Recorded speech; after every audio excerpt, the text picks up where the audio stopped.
नमस्कार। आप सभी को स्वाधीनता दिवस की बहुत बहुत शुभकामनाएं। 15 अगस्त 1947 को हमारा देश आजाद हुआ था और हमने गर्व के साथ भारतीय गणतंत्र की स्थापना की थी। स्वाधीन भारत की स्थापना हुई थी। इसलिए आज मैंने सोचा कि मैं अपना संदेश हिंदी भाषा में दूं, क्योंकि जब तक हम मानसिक रूप से स्वाधीन नहीं होंगे तब तक सही मायने में स्वाधीनता को नहीं समझ पाएंगे। इंग्लिश माध्यम में बात करने में कोई नुकसान नहीं है और कई बार जहां पर लगता है कि भाषा की एक सीमा है वहां पर इंग्लिश का प्रयोग बहुत अच्छा है। यदि बात ज्यादा लोगों तक पहुंच सकती है तो क्यों नहीं।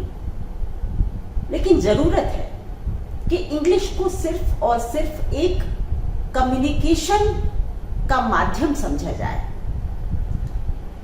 उसको व्यक्ति की योग्यता से ना जोड़ा जाए, क्योंकि इंग्लिश भाषा का ज्ञान हमको योग्य नहीं बनाता है। और ये बात मैं इसलिए कर रही हूं क्योंकि हमारे देश में कहीं ना कहीं ये मानसिकता अभी तक विद्यमान है, प्रेजेंट है। तो सबसे पहले भाषा की बेड़ियों को तोड़िए, अपनी भाषा में बात करने में गर्व का महसूस अनुभव कीजिए। देखिए, मैं एक एस्ट्रोलॉजर हूं, लाइफ कोच हूं, स्पिरिचुअल गाइड हूं। तो मैं हमेशा ही अवसर कोई भी हो, मौका कोई भी हो, लेकिन उसमें ग्रहों की भाषा को पढ़ने की कोशिश अवश्य करती हूं। जिस तरह से कोई कलाकार होगा वो हर चीज में कला का कुछ ना कुछ अंश ढूंढ ही लेता है। म्यूजिशियन हर चीज में म्यूजिक ढूंढ लेता है। इसी तरह मैं, मौका कोई भी हो, ग्रहों की स्थितियों, ग्रहों की भाषा, ग्रहों के संकेत को समझने का प्रयास करती हूं। स्वाधीनता दिवस के अवसर पर आज मैं इस देश को, जहां तक मेरी आवाज पहुंचती है, एक स्पष्ट ग्रहों का संकेत बताना चाहती हूं। आज की स्थिति में स्वाधीन भारत की जो जन्म कुंडली बनाई गई थी 15 अगस्त 1947 रात्रि 12 बजे की, तो उसके हिसाब से यदि हम भारत की कुंडली को देखते हैं तो शनि का गोचर ट्रांसिट जो है वो 9th हाउस से हो रहा है। ये बात मैं अपने कई लेखों में, कई वीडियोस में कर चुकी हूं, लेकिन आज बहुत आवश्यकता है कि मैं जब देश को कोई संदेश देना चाहती हूं तो एक बार फिर से ये बात बताऊं। हम, क्योंकि शनि का गोचर या ट्रांसिट जो है वो 9th हाउस में है, 9वें भाव में है, अतः ये समय बदलाव का है, ट्रांसफॉर्मेशन का है।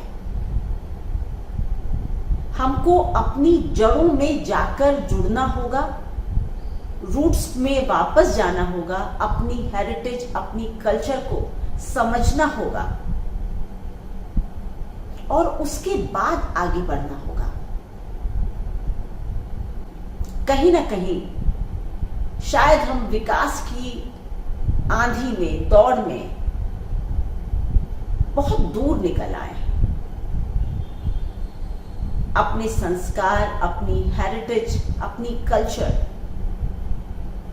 और सबसे बड़ी बात आत्मनिर्भरता और स्वाभिमान को ही भूल चुके हैं।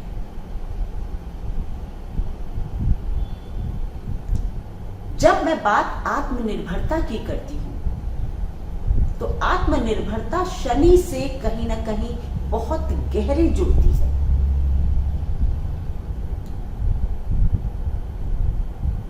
शनि एक बहुत ही डिसिप्लिन्ड, बहुत ही अनुशासन पसंद ग्रह है, ट्रेडिशन है।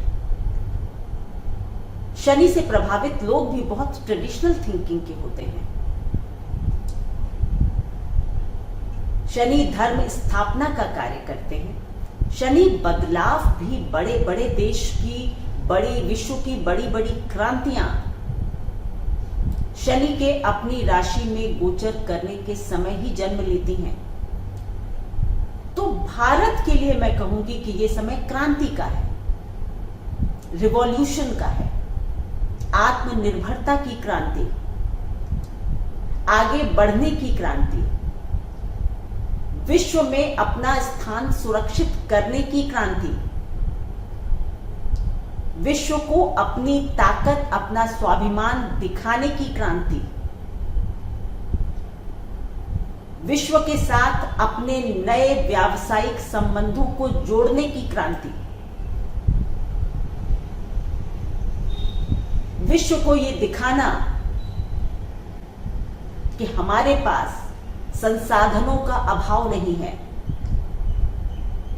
हमारे साथ जुड़ें और हमसे जुड़कर व्यापार को आगे बढ़ाएं। इसकी क्रांति, शिक्षा में बदलाव की क्रांति, कहीं ना कहीं ये जो 2 साल, अभी आगे आने वाले 2 साल और उसके बाद 2.5 साल और आने वाले 4.5 वर्ष भारत के लिए बहुत ही इंपॉर्टेंट होने वाले हैं, बहुत ही महत्वपूर्ण होने वाले हैं। ग्रहों के बहुत ही स्पष्ट संकेत है कि अगर इन 2 सालों में, जो अभी आने वाले 2 साल हैं, इसमें अगर हमने अपने अंदर क्रांति को या अपने अंदर सुधार की क्रांति को ले आया, या भारत अपने अंदर सुधार की क्रांति को ला पाया, तो आगे आने वाले 2.5 साल, इन 2 सालों के बाद भारत को विश्व पटल पर एक बड़ी ताकत बनाकर खड़ा कर देंगे। भारत का स्थान बहुत ही मजबूत हो सकता है। प्रधानमंत्री मोदी की ये जो मुहिम है, मेक इन इंडिया, ये भारत को सच में गौरव दिला सकती है। जरूरत है कि अपने अंदर ताकत, अपने अंदर दृढ़ इच्छा शक्ति को जन्म देना है।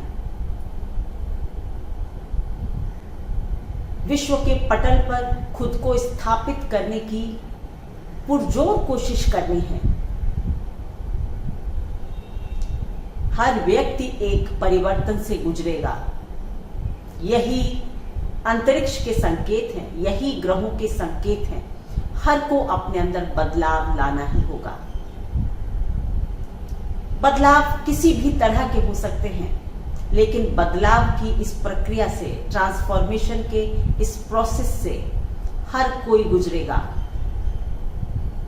कमजोर इच्छा शक्ति इस वक्त आपको कुछ नहीं दे सकती।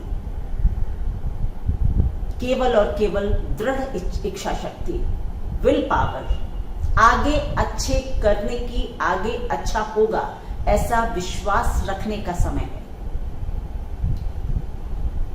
ये पासिंग फेज है। ट्रांसफॉर्मेशन का फेज जो होता है वो हमेशा ही थोड़ा सा कष्टकारी होता है, लेकिन आगे आने वाला समय अच्छा है, स्वर्णिम है, गोल्डन पीरियड हो सकता है। आगे के कुछ साल इंडिया के लिए बहुत बेहतर, भारत के लिए बहुत बेहतर हो सकते हैं। तो आइए हम सभी एक शपथ लें आज कि इस देश की अपनी प्रभुसत्ता को बनाए रखने के लिए, इसकी पहचान को बनाए रखने के लिए हम अपनी रूट्स से, अपनी जड़ों से दोबारा जुड़ेंगे। इंडियन कल्चर बहुत रिच है और यदि हम उसको फॉलो करते हैं तो हम दुनिया में एकदम अलग दिखाई देंगे। जब हम किसी और की तरह बनने की कोशिश करते हैं तो बस केवल और केवल एक कॉपी बनकर रह जाते हैं। अपनी पहचान के लिए बहुत जरूरी होता है कि अपनी मौलिकता को ना छोड़ा जाए। इसलिए भारत की जो खूबी है, जो कल्चर है, उससे फिर से जुड़ें, उसका लाभ उठाएं और अपने जीवन को, इस देश को और आगे बढ़ाएं।